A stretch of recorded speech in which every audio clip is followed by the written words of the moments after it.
नमस्कार, जीके कुल ट्रैकर में आपका स्वागत है।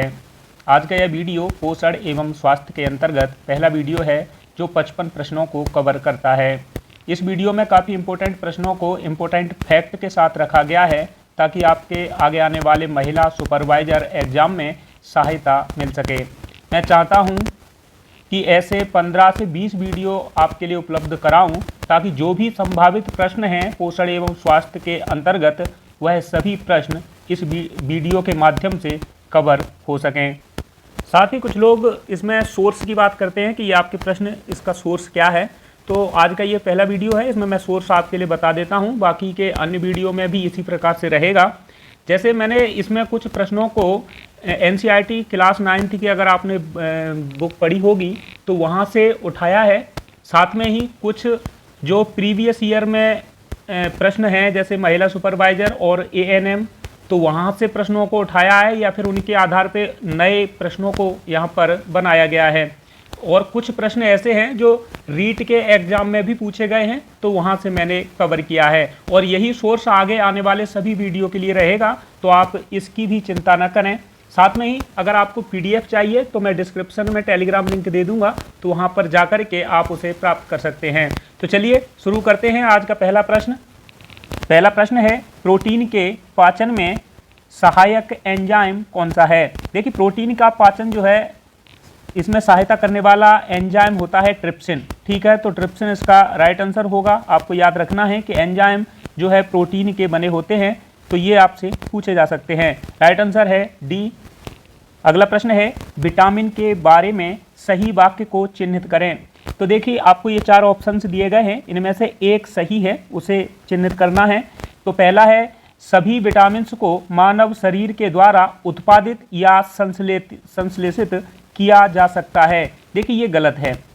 ना तो मानव सभी विटामिन्स को उत्पादित कर सकता है और ना ही संश्लेषित कर सकता है, इसीलिए ये हमें भोजन के माध्यम से प्राप्त होती हैं। ये पॉइंट आप याद रखेंगे। दूसरा है, ये मानव शरीर में ऊर्जा प्रदाता के रूप में कार्य करते हैं। तो देखिए, विटामिन्स जो होते हैं ये हमें ऊर्जा नहीं देते हैं। ठीक है, ये बिल्कुल गलत कथन है। साथ में ही तीसरा है, ये उपापचयी क्रियाओं में सहायता या करते हैं या सहायक होते हैं। तो ये जो है बिल्कुल सही है। ये उपापचयी क्रियाओं के लिए काफ़ी इम्पोर्टेंट होते हैं और ये हमें जो है कई रोगों से लड़ने में सहायता करते हैं। तो ये रक्षार्थ पदार्थ कह सकते हैं या फिर उपापचयी क्रियाओं में सहायता करने वाले पदार्थ इन्हें कहा जा सकता है। पाचन क्रिया में भाग नहीं लेते हैं, ये बिल्कुल गलत है। ये पाचन क्रिया में भाग लेते हैं, तो इसका राइट आंसर सी होगा। अगला प्रश्न है, विटामिन B12 निम्न में भाग लेता है। देखिए, B12 जो है साइनोकोबालामिन इसका रासायनिक नाम है, ये भी काफ़ी पूछा जाता है। साथ में ही RBC के निर्माण को ये उत्तेजित करता है, तो इसका राइट आंसर होगा डी। लेकिन याद आपको ये भी रखना है कि इसकी कमी से एनीमिया रोग हो जाता है। अगला प्रश्न है, निम्नलिखित में से कौन सा खनिज शरीर के लिए आवश्यक नहीं है। तो देखिए, अगर हम बात करें कैल्शियम की, तो आप सभी जानते हैं कि ये हड्डियों और दांतों को मजबूत करता है। लोहा और ये तांबा, ये दोनों ही जो है एंजाइम के निर्माण में को एंजाइम का कार्य करते हैं। लेकिन आपको याद रखना है कि शरीर के लिए यानी कि हमारी बॉडी के लिए सोना इम्पोर्टेंट नहीं है, तो इसकी हमें कोई ज़रूरत नहीं होती खाने के रूप में, तो इसका राइट आंसर भी होगा। अगला प्रश्न है, सबसे खतरनाक मलेरिया के लिए प्लाज्मोडियम की कौन सी प्रजाति जिम्मेदार है। आप सभी जानते हैं कि मलेरिया परजीवी प्रोटोजोआ के द्वारा होता है, जिसमें प्लाज्मोडियम एक कारक है। इसकी भी 4-5 प्रजातियां होती हैं। उन सब में कौन सी प्रजाति ऐसी है जो सबसे खतरनाक मलेरिया उत्तेजित करता है। ये देखिए, ऐसे मैंने मलेरिया पे एक छोटी शॉर्ट वीडियो डाली है, जिसे आप देख सकते हैं। वहाँ से जितने भी मलेरिया से संबंधित प्रश्न हैं उन सभी प्रश्नों को वहाँ से कवर हो जाएगा, ऐसा मैं मानता हूँ। तो उस वीडियो को आप देख सकते हैं। लेकिन यहाँ बात की जाए सबसे खतरनाक मलेरिया के लिए जिम्मेदार प्रजाति, तो ये है फैल्सीफेरम। ठीक है, तो इसका राइट आंसर होगा बी। फैल्सीफेरम एक मलेरिया उत्पन्न करती है जिसका नाम है मैलिग्नेंट या दुर्दम मलेरिया। ठीक है, इंग्लिश में इसे मैलिग्नेंट बोलेंगे और हिंदी में दुर्दम मलेरिया, तो ये इसके लिए जिम्मेदार है। अगला प्रश्न है, आम सर्दी जुकाम चेचक और खसरा किसके द्वारा होता है। तो देखिए, आम सर्दी जुकाम बात की जाए तो ये एक जो वायरस होता है, कौन सा होता है, इन्फ्लुएंजा, ये इसके द्वारा होता है। चेचक की बात की जाए तो वायरोला वायरस से होती है और खसरा पैरामिक्स वायरस से होती है। कुल मिला के ये राइट आंसर ए होगा, यानी कि केवल विषाणुओं से होने वाली ये रोग हैं। अगला प्रश्न है, निम्नलिखित में से किस विकल्प का जोड़ा सही नहीं है। देखिए, एक तरफ आपको बीमारियों के नाम दिए गए हैं और दूसरी तरफ उनसे संबंधित दवाइयों के नाम दिए गए हैं। ठीक है, तो आपको यहाँ बताना है कि कौन सा सही नहीं है। टाइफाइड की अगर बात की जाए तो इसमें क्लोरोमाइसिटिन जो मेडिसिन है ये यूज की जाती है। मलेरिया के लिए कुनैन काफ़ी प्रसिद्ध है। साथ में ही याद रखना है दर्द निवारक, तीव्र ज्वरनाशी, ये एस्प्रिन इसमें दी जा सकती है। और क्षय रोग के लिए क्लोरोक्विन दी जा सकती है, ये गलत है। ठीक है, क्षय रोग के लिए आपको याद रखना है स्ट्रेप्टोमाइसिन। ठीक है, कौन सी है, स्ट्रेप्टोमाइसिन का इंजेक्शन दिया जाता है, तो आपको ये याद रखना है। लेकिन आपको याद ये भी रखना है कि मलेरिया में ये दवाई यूज की जाती है क्लोरोक्विन। ठीक है, तो आपको इतना सा याद रखना है। मलेरिया के लिए आपको याद रखना है क्लोरोक्विन है, मेप्रिक्रीन है, पेलुड्रीन है, कुनैन है, ये सभी जो है मलेरिया के लिए यूज की जाती हैं। अगला प्रश्न है, सामान्य सा प्रश्न है, निम्न में से किसकी कमी से घेंगा रोग होता है। घेंगा या ग्वाइटर रोग, ये आप सभी जानते हैं कि ये आयोडीन की कमी से उत्पन्न होता है, तो इसका राइट आंसर ए है। अगला प्रश्न है, निम्न में से कौन सा एक संक्रामक रोग नहीं है। देखिए, न्यूमोनिया, इन्फ्लुएंजा, चेचक, ये सभी संक्रामक रोग हैं। ल्यूकेमिया ये संक्रामक रोग नहीं है, ये एक प्रकार का ब्लड कैंसर होता है। ठीक है, तो इसका राइट आंसर डी होगा। अगला प्रश्न है, पल्स पोलियो टीकाकरण कार्यक्रम कब आरंभ हुआ था। देखिए, भारत में पल्स पोलियो टीकाकरण कार्यक्रम कब आरंभ हुआ था, ये प्रश्न रीट में पूछा गया है। ठीक है, तो यही मैंने बोला था आपसे, तो ये प्रश्न जो है रीट में आया हुआ है। अब इसमें होता क्या है, इसमें 5 वर्ष से कम आयु के जो सभी बच्चे हैं उनको पोलियो समाप्त होने तक हर वर्ष दिसंबर और जनवरी में ओरल पोलियो टीका यानी कि ओपीटी की 2 खुराक दी जाती हैं। इसकी शुरुआत 1995 से मानी जाती है, तो राइट आंसर इसका डी होगा। अगला प्रश्न है, आप अपने शहर के पोलियो उन्मूलन कार्यक्रम से परिचित हैं, जिसमें 5 वर्ष से कम आयु के बच्चों का टीकाकरण किया जाता है, क्योंकि यह पोलियो को समाप्त करने, ठीक है ना, समाप्त लिखेंगे, नहीं माफ कीजिएगा, आगे लिखा है। ठीक है, पोलियो को करने वाले सूक्ष्म जीवों के प्रवेश को रोकता है, तो ये बिल्कुल सही है। टीकाकरण पोलियो करने वाले सूक्ष्म जीवों को मार देता है, ये भी बिल्कुल सही है। टीकाकरण शरीर में प्रतिरक्षा उत्पन्न करता है, ये भी बिल्कुल सही है। इसका मतलब है कि यहाँ इसका राइट आंसर डी होगा। अगला प्रश्न है, निम्न में से कौन सा रोग परजीवी के द्वारा नहीं होता है। देखिए, परजीवी से कौन कौन सी बीमारियां हो सकती हैं उन्हें मैं यहां पर कवर करने वाला हूं। लेकिन आपको ये भी बता दूं, मेरा प्रयास रहेगा कि आगे आने वाले सभी वीडियो में किसी न किसी एक कारक के ऊपर, जैसे यहाँ परजीवी है, आगे विषाणु, फिर उसके बाद जीवाणु, कवक इत्यादि से होने वाली बीमारियों को एक एक करके कवर कराता चलूँ, ताकि आपको लंबे समय तक ये याद रख सकें। तो चलिए देखो इसे कैसे कवर कर सकते हैं। आपको याद सिर्फ इतना सा रखना है कि परिमल कहीं घूमने गया था और उसे कुछ प्राप्त हुआ। क्या, जैसे परिमल ने काले सोने का पेचकस पाया। ठीक है, परिमल ने काले सोने का पेचकस पाया। तो अब आपको यहाँ से क्या कैसे याद हो सकता है, परी से है यहाँ परजीवी और मल से है यहाँ मलेरिया। ठीक है, तो परजीवी से होने वाली ये सभी रोग हैं, और काले से है कालाजार, सोने से है सोने की बीमारी, मतलब जिसे निद्रा की जो बीमारियाँ होती हैं वो, और पेचकस से है पेचिस, पाया से है पायरिया। ये परजीवी के द्वारा होने वाले रोग हैं, तो इन्हें आप इस शॉर्ट ट्रिक के माध्यम से याद रख सकते हैं। साथ में ही अगर यहाँ बात की जाए तो आप सभी देख रहे होंगे कि पेचिस यहाँ ये है, तो ये नहीं होगा, ये परजीवी के द्वारा होता है। कालाजार भी है, तो यहाँ ये भी सही होगा इसका। ठीक है, पायरिया की बात की जाए तो ये भी परजीवी के द्वारा होता है, लेकिन प्लेग जो है ये परजीवी के द्वारा नहीं होता है, तो इसका राइट आंसर डी होगा। लेकिन आपको याद ये भी रखना होगा कि ये जो है प्लेग किससे फैलता है, मतलब किससे होता है, तो पास्चुरेला पेस्टिस आपको याद रखना है। पास्चुरेला पेस्टिस जो है एक तरह का क्या होता है, जीवाणु। ठीक है, तो ये जीवाणु से होने वाला रोग है, ना कि परजीवी से। तो आपको ये याद रखना है। ठीक है, बाकी के आप शॉर्ट ट्रिक में बहुत कुछ याद रख सकते हैं, इससे कई प्रश्न आपके आगे आने वाले एग्जाम में दिखेंगे। तो चलिए शुरू करते हैं आगे। अगला प्रश्न है जल में घुलनशील विटामिन कौन सी है।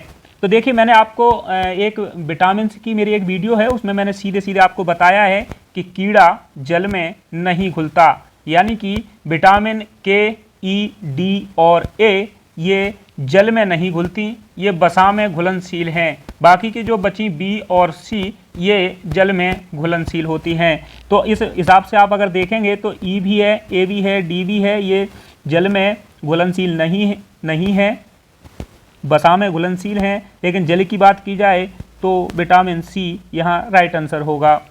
अगला प्रश्न है आंगनबाड़ी केंद्रों के माध्यम से कौन सी सुविधा दी जाती है। ये प्रश्न पिछले एग्जाम में आया था। तो यहाँ पे अगर बात की जाए स्वास्थ्य जांच की, ये दी जाती है, प्राथमिक टीकाकरण भी होता है, पूरक पोषण आहार भी दिया जाता है। तो इसका अर्थ है कि यहाँ इसका राइट आंसर डी होगा। चलिए देखते हैं अगला प्रश्न। अगला प्रश्न है निम्न में से किस में प्रोटीन नहीं पाया जाता। देखिए प्रोटीन की बात की जाए तो रक्त में पाई जाती है, लसिका में भी पाई जाती है, कोशिका द्रव्य में भी प्रोटीन पाई जाती है, लेकिन पित्त रस में प्रोटीन नहीं पाई जाती। तो इसका राइट आंसर डी होगा। अगला प्रश्न है पूर्ण गर्भावस्था के दौरान महिला के वजन में लगभग कितनी वृद्धि होती है। ये प्रश्न पिछली वर्ष पूछा गया है, तो आप इसे याद रखेंगे कि जब पूर्ण गर्भावस्था होती है तो उसके बाद में महिला के जो वजन में अंतर आता है ये लगभग 12 किलोग्राम का आता है। तो इसका राइट आंसर बी होगा।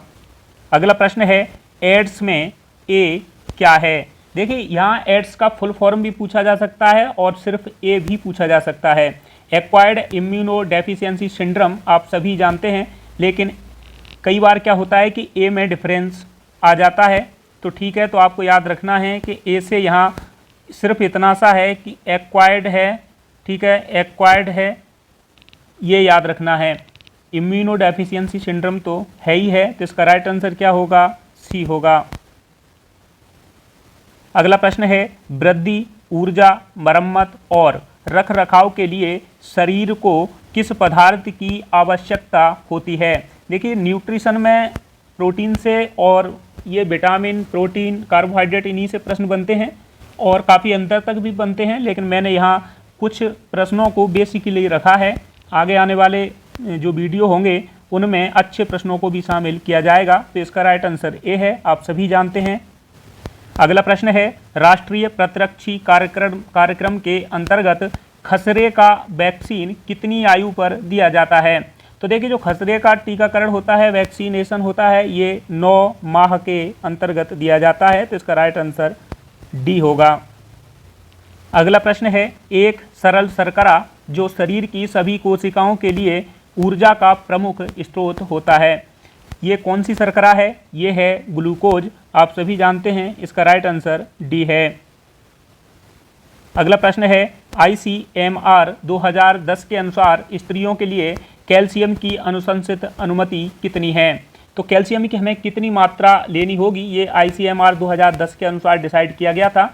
तो उसके अकॉर्डिंग अगर बात की जाए तो 600 मिलीग्राम यानी कि 600 mg प्रतिदिन लेनी होगी। तो इसका राइट आंसर ए होगा। अगला प्रश्न है फ्रिनोडर्मा किसके कारण होता है। देखिए इसका राइट आंसर क्या होना चाहिए, इसका राइट आंसर होना चाहिए अनावश्यक वसीय अम्लों की कमी से, यानी कि राइट आंसर है सी। आयोग ने जो पिछले एग्जाम में पूछा था और ये आंसर दिया था, लेकिन आपको याद ये भी रख के चलना है कि ये विटामिन ए की कमी से भी होता है, तो आपसे ये भी पूछा जा सकता है। ठीक है, आगे आने वाले एग्जाम में शायद इस प्रकार से पूछ ले। अगला प्रश्न है हीमोफीलिया रोग का वाहक कौन होता है। हीमोफीलिया आप सभी जानते हैं कि ये एक प्रकार का आनुवांशिक रोग है।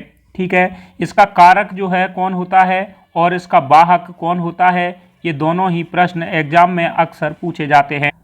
तो इसका वास्तव में कारक होता है पिता, ठीक है, पिता, और वाहक होती है माता। ठीक है, तो आप ये याद रखेंगे। इस हिसाब से इस प्रश्न का राइट आंसर क्या होगा, इसमें वाहक कौन है, माता है, यानी कि राइट आंसर बी होगा।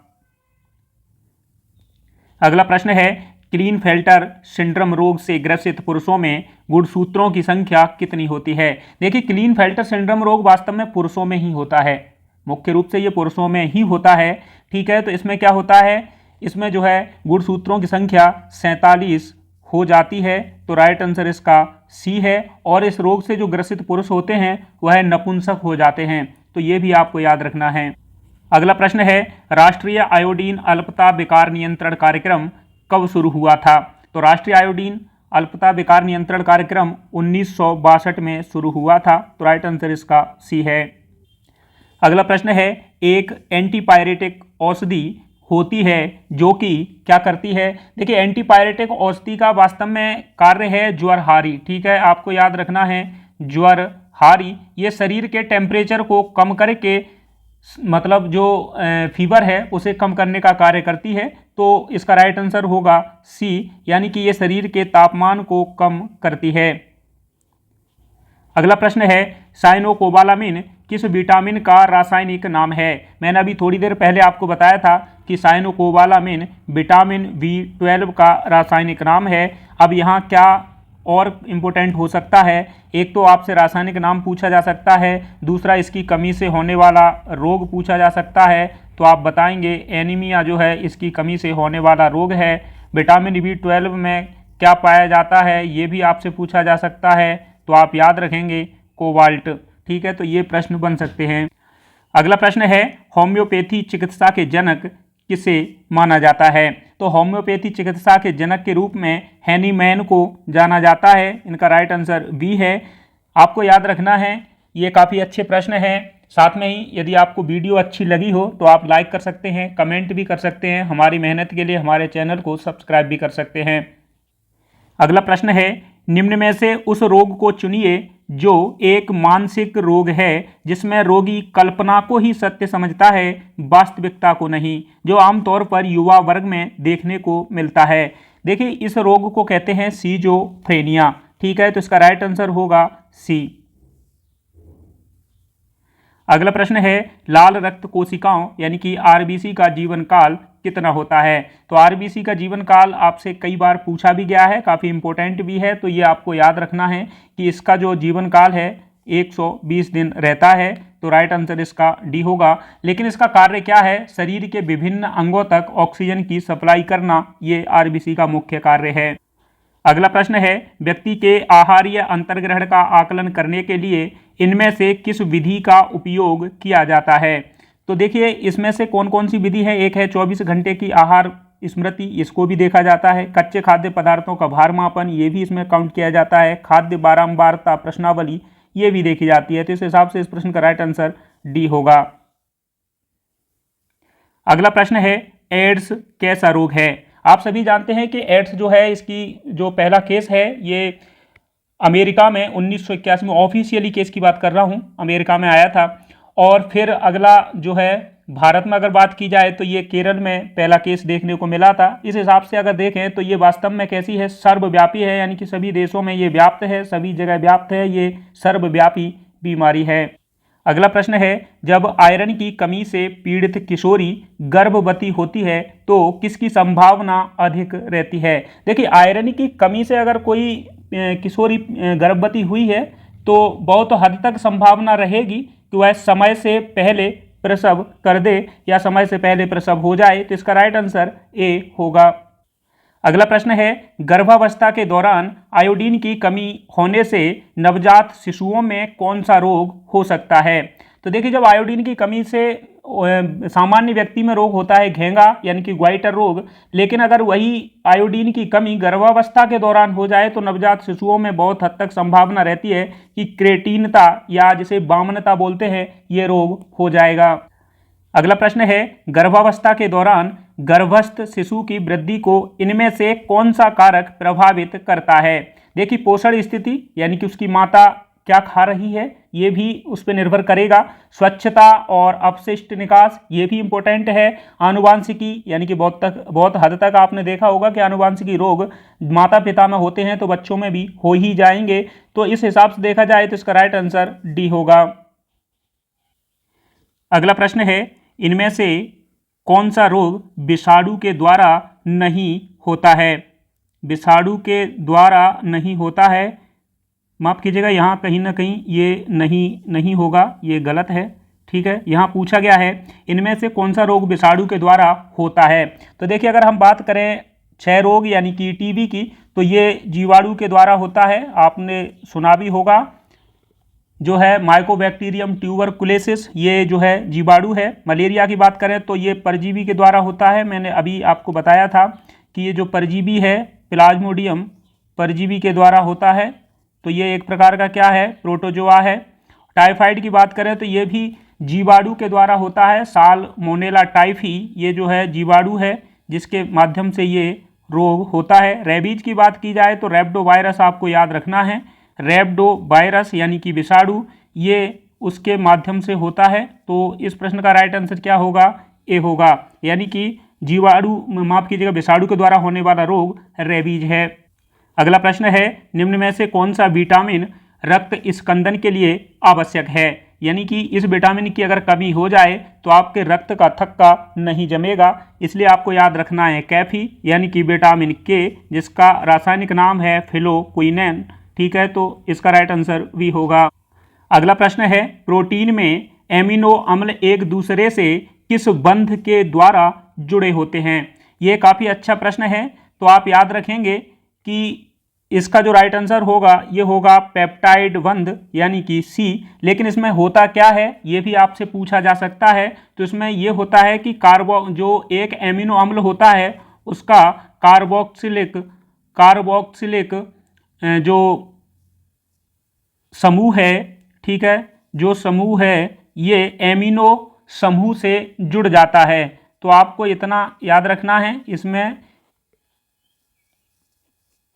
ये किससे जुड़ जाता है, एमिनो समूह से। तो इससे जो है पेप्टाइड बंध का निर्माण होता है, ये आपको याद रखना है। एक एमिनो अम्ल का कार्बोक्सिलिक समूह दूसरे एमिनो अम्ल के एमिनो समूह से जुड़ जाता है, इससे पेप्टाइड बंध का निर्माण होता है।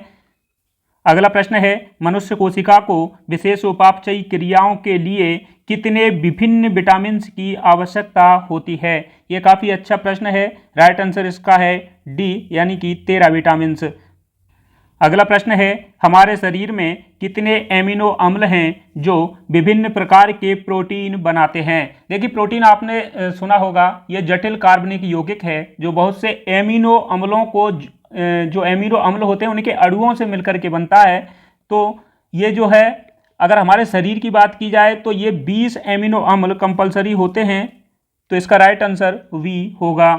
अगला प्रश्न है, मध्य प्रदेश राज्य महिला आयोग की स्थापना कब हुई थी। देखिए अब यहाँ से कुछ प्रश्न आपको ऐसे भी देखने को मिलेंगे जो आपको सामान्य तौर पे ये यहाँ पर भी पूछे जाएंगे और आपके जीके जीएस वाले पार्ट में भी पूछे जाएंगे। ठीक है, तो इन प्रश्नों को आप दोनों तरफ से कवर करके चलेंगे। अगर हम बात करें मध्य प्रदेश राज्य महिला आयोग की स्थापना की, तो आप याद रखेंगे कि मध्य प्रदेश राज्य महिला आयोग अधिनियम 1995 में बना था। अधिनियम 1995 में बना था। कौन सा, मध्य प्रदेश राज्य महिला आयोग अधिनियम इसका नाम था। ठीक है, तो ये 1995 की धारा, जो धारा थी 3, ठीक है, धारा 3 के द्वारा मध्य प्रदेश राज्य महिला आयोग का गठन हुआ। कब हुआ, 23 मार्च 1998 को। तो आप ये याद रख सकते हैं। साथ में ही ये भी याद रखेंगे कि ये अधिनियम 1995 में आया था। अगला प्रश्न है, गर्भावस्था में इनमें से किस समस्या का अनुभव नहीं होता है। देखिए गर्भावस्था में उबकाई, उल्टियाँ, एडिमा ये सभी हो सकते हैं, लेकिन दांतों में सड़न यहाँ नहीं होती है। तो राइट आंसर इसका डी होगा। और हाँ, अगर आपको पीडीएफ चाहिए तो उसके लिए मैंने आपको बता दिया है कि नीचे मैं डिस्क्रिप्शन में टेलीग्राम लिंक दे दूंगा, तो वहाँ से आप जाकर के उसे प्राप्त कर सकते हैं। देखते हैं अगला प्रश्न। अगला प्रश्न है, बच्चों को जन्म के समय कौन सा टीका लगाया जाता है। आपने देखा होगा कि जब बच्चा जन्मता है तो उसके 24 घंटे के अंदर 3 टीके लगा दिए जाते हैं। 3 टीकों में एक टीका है यहाँ पर बीसीजी यानी कि बेसिल कालमेट गुएरिन। ठीक है, ये फुल फॉर्म भी पूछा जा सकता है, बेसिल कालमेट गुएरिन। ठीक है, ये होता किसका है, ये होता है टीबी रोग के लिए। ठीक है, टीबी रोग के लिए होता है, यानी कि ये क्षय रोग के लिए होता है। और साथ में ही 2 अन्य टीके, जैसे एक है हेपेटाइटिस बी और पोलियो की जो 0 खुराक होती है, 0 डोज होती है, ये भी दिया जाता है। तो इसका राइट आंसर ए है।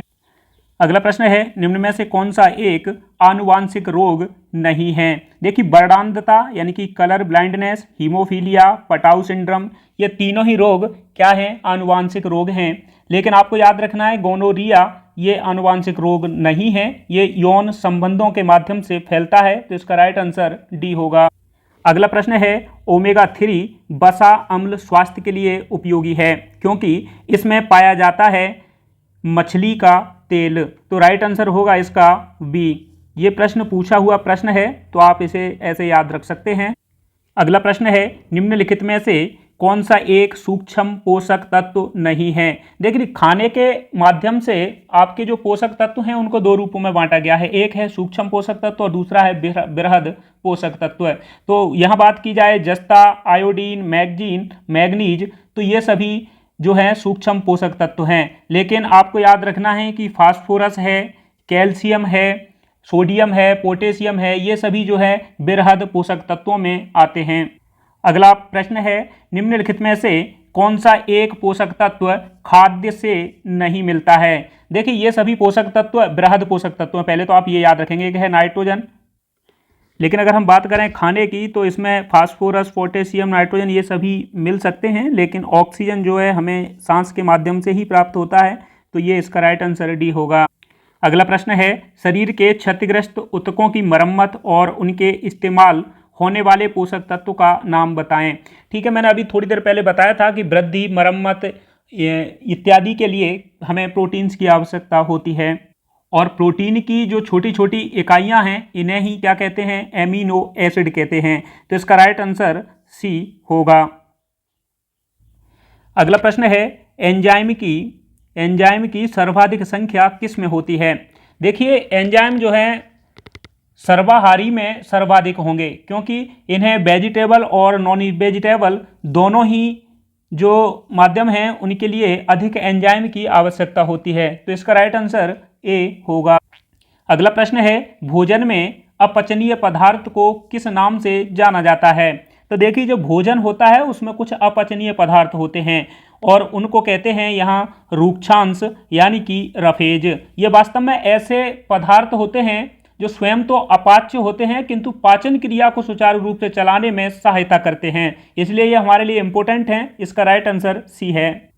अगला प्रश्न है गर्भवती महिलाओं और छोटे बच्चों के उद्देश्य से राष्ट्रीय पोषण एनीमिया प्रोफिलैक्सिस कार्यक्रम कब शुरू किया गया था।